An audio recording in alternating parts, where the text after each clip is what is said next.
இதுல என்னன்னு கேட்டீங்கன்னா, வாசப்படிக்கு நேரா முட்டம் என்னன்னு கேட்டீங்கன்னா, ஒரு குறுக்குல கோடு போடாமல் கோலம் போட வேண்டும். நிறைய பேர் என்ன பண்ணுவாங்க கேட்டீங்கன்னா, வாசல் நேரா ஒரு கோடு போட்டு விட்டுருவாங்க, அப்புறம் கோலம் போடுறது. அப்ப அந்த கோடு போட்டாவே ஆட்டோமேட்டிக்கா என்னன்னு கேட்டீங்கன்னா உங்களுக்கு அது தடை ஏற்படும்.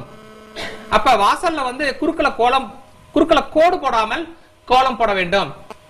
வாசல்ல குறுக்குல கோடு எதுக்காக போடுறோம் அப்படின்னு பாத்தீங்கன்னா, இரவு நேரத்தில் நாம தூங்கும் பொழுது தேவையில்லாத திருஷ்டிகள் வரக்கூடாது, தேவையில்லாத துஷ்ட தேவதைகள் வரக்கூடாது என்பதற்காக நம்ம சாம்பல் வச்சு சாம்பல்ல 3 கோடு போட்டுருவோம்.